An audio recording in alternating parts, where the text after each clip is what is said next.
Unya kwenya senka unchusu partner, whether your fiancé, whether oyira. Tia one no hosisia no, ono ananka be chusu no, na de entra. Then why do men other than still they cheat when they even have a beautiful partner? Beautiful. That underlying word is beautiful partner. JB. Okay. Two questions. That's what I'm saying. So yes. So why? Okay, you over to me and your beautiful partner.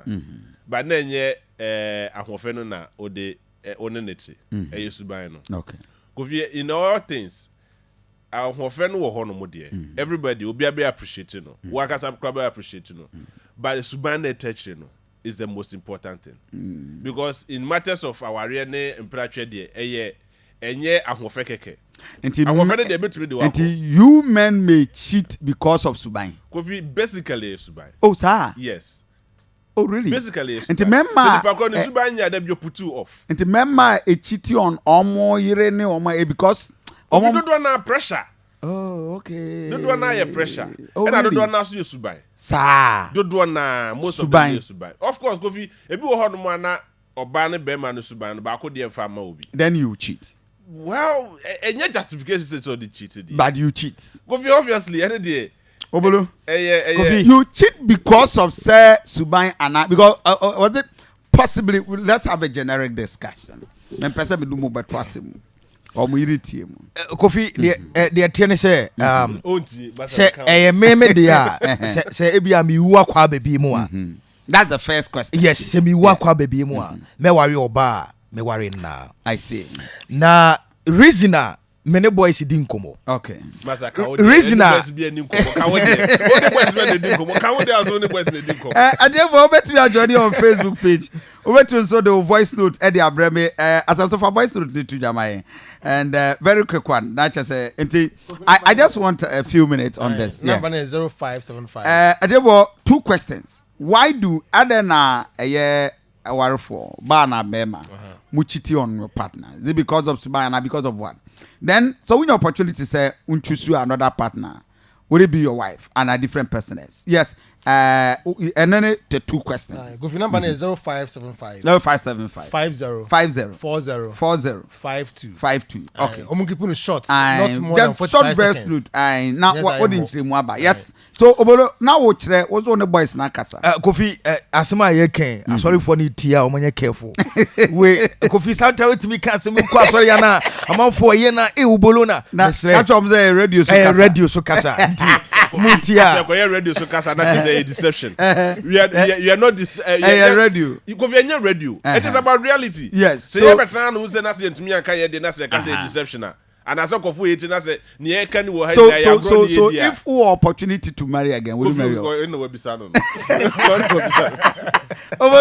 But no yes Obolo the only what's on the yes answer bizarre question bi o asenso when your opportunity say choose a partner would you choose what so the worry I'm worry choose who you Kofi on any day say my dakra na say Yankopon say me say worry for friend my wife and me worry I see because unim on say worry any easy heading okay but so unya obi a otwase a and the best okay it's no do entiase mama my wife with my home the power oh of course I see na all the upia who beautiful girls na they are but who roman abon say chare I say bola suja no omo nyina pe ni mo nyina pe entiase na here gofi I see and a second question no yes now say there why Adena still you may have a beautiful wife they say wife yes who come on but still men will cheat why okay me personally I don't cheat okay but I'm happy to hear that so who say say and the one everybody heard at the pa feel say I don't know say go fi one ma me man kasana naturally na kasana no obi one ma odo no wife yes on no but still be chiti I didn't and your man so mu do mu kro mu chiti oh yes everybody also but the woman say naturally no so we are research kakra is remember naturally we love varieties varieties yeah variety na ne de oh on say ope kokko kakra okay ope keto kakra okay ope kese kakra okay is na no pega beans no beans gari pass obo a wanya kokko wanya keto a wanya so chiti still be chiti eden kofi yana suban suban no county wo no man naturally na kase na no ope ma but discipline so county obolo it is kofi with my menu it is so onye discipline na kofi sa trap e be catch you up okay but you are not condoning say o worry also cheat that's wrong it remember na obi anya discipline no obi answer na wife kofi because next day Ghana head who sign chiti dia who sika say yes me think rebi if we even so self person dey access so dey komo Evans e we chire ho no ono ankasa no o hefa yes obolo okay mama nko maya no adepa what worry Debbie what you are dating so we dating Debbie yes and I can say are you dating obolo yes obolo adepa so on dating no kra na nya no kra okay me kai say enrich o ma me ne obi kasa o phone so there me kai na yi nipa no o ka kire me say me kan chen so ni ho oh okay okay sanity ano o say me busa nsa dey o say me kasa nipa no behu say onu obi na wo nam say me ana say me na me kasa wan kasa ano ye until you don't trust the organ I mean jindi ba kokra so you have opportunity to take up the chance again ofiansi ano no obefa ne bi ye nyina ye ti fa Ghana nyina ti obi atie yes mami ti o who take GhanAkoma no yes en kamene ne besa wo hobi oh kan okre oh yes adi entra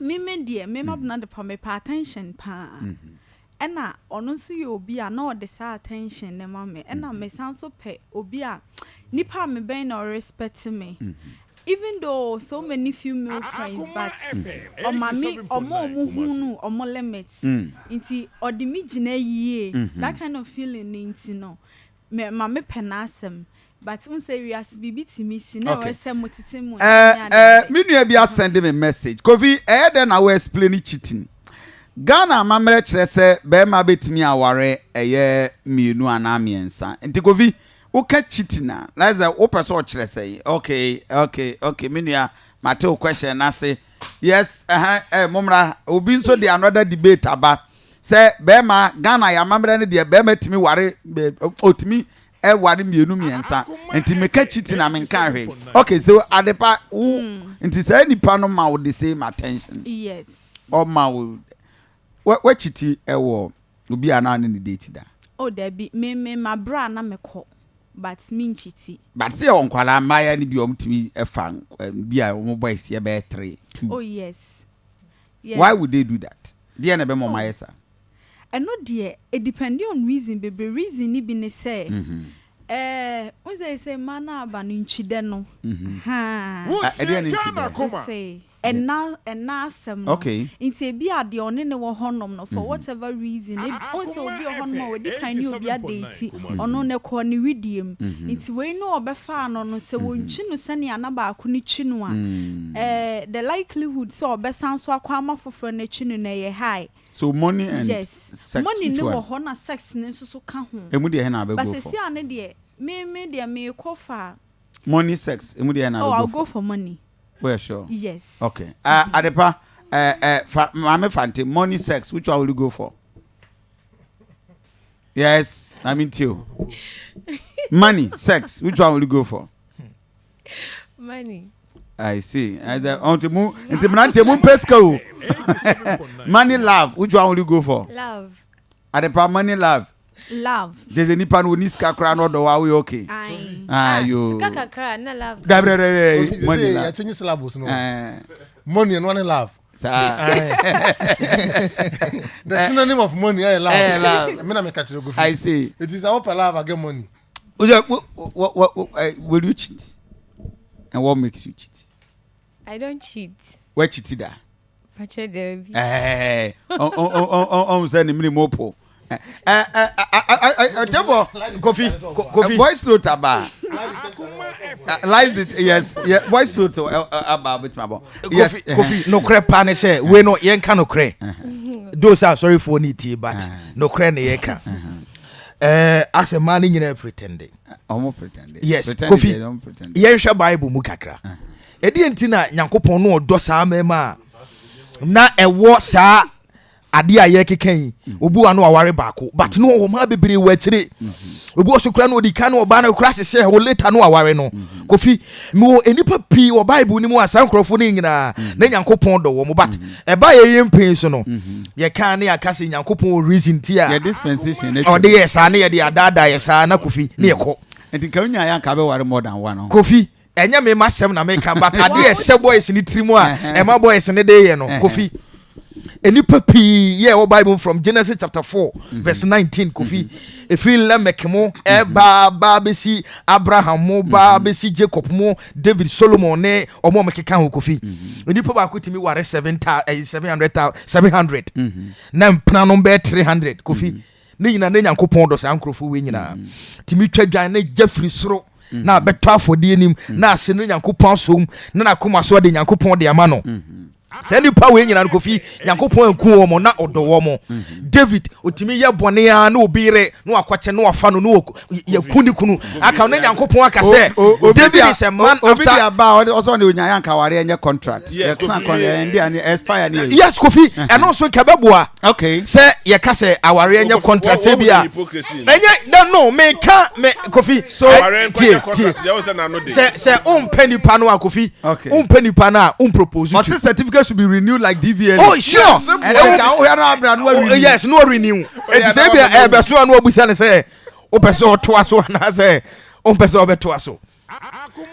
Say adefo wo awutie me e ba pre say obia enja na yira ho ananka obeja ne de. Enne ya na go bia be de. So pre obia nya na yira wo bi da bi nyame. It is that Oba Kofi sa asema okay Kofi asofo P ha wo mo 0322 asofo P 98035 Kofi asofo P ye ka se me na me ka kire o se Nyankopon e ma kwan a ana Kofi e ba na example so a ye wa asofo bebre a omo ejeje omo yira ye ni mo Ghana ha ye modin enipa bebre no se don ka Williams so what ya say omo eje omo yire no enti Pastor is just an entity. Pastor Chris mu nyina omo so nyina ye Nyankopon krofo a ye hu ne se Nyankopon tumi e wo mo so pa ba senka ye bo pe a Kofi ankomu beja ye mo pimpo ni o ana san krofo ni nyina jejai e de se ye bo pe a wa han ke nru kwana no Kofi so it should tell you the reason why na make us say enya hofe no e suban oh we are sure. Oh yes. Until you cheat because of Subai. Most of them are Subai. Maybe on some Subai come up. Adepa. Unyani 100%. Your men are what for one day Bema or how we cheat on you da. Yes. Yes. Because any Adam is at the panel Subani. 87.9 Sir. But the nonsense so Casamema pet varieties. Yes. So how do you react? So uchitia ya. Oh, I know ya na wunye nipa. Ebeye we ya say aminu obi bia bi nti why would he cheat? But akoye memesu mema ade bi obehu bia no. Na akọ na adwene mu dada. Nti ene na hwe mema bebre ni adeda rough aye ni. Oh, azaso hu oba no na. Azaso le na dada. Omo ni ade asensu da bi ono meda. And then so no that. Somebody will say, "Oh, banana so now how do you know so be a Obiquado or Kodo? Said your best year who was show style be on Obolo, Obolo, so you. I want to that from. Ma omro ada kra nyima wo. Enye easy. Tu se be ma de nani be hu no.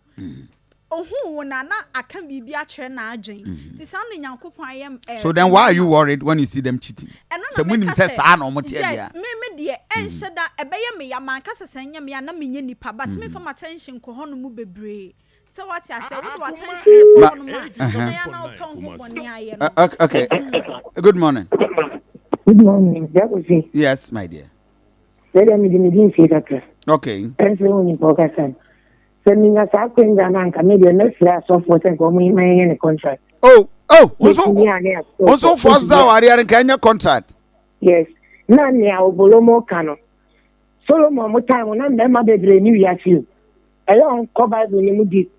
None remember the new year so no worry, man. See the bad time and our chances, you know. But see, I'm a man of those one. A mouth, over man, bro, so that's so.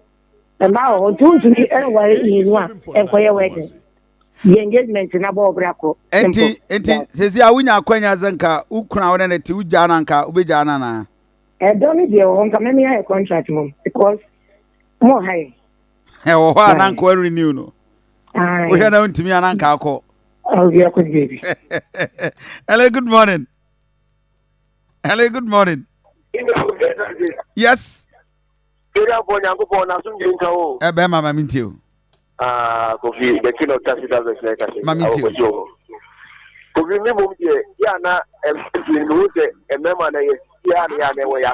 Okay. Kofi na again na wo be ma na die wo kofa. Na oba ne be kai ya tem. Be oba kofa dia na wo die wo mu ya ku. Kofi ya na die die ya na wo no ta. Kofi ye yire no wa ya ni o mu tie. Kofi se o tiri so mu na yo mu ye ya. Enti eba se opportunity mra na ware fofra ana se ye bo pay se jaya ono ana be wana na be ja me yire Olivia Menua me ne na bo bra me mu a e ko num na mi nya na me nkonko fa wan Kofi okay any we ready good morning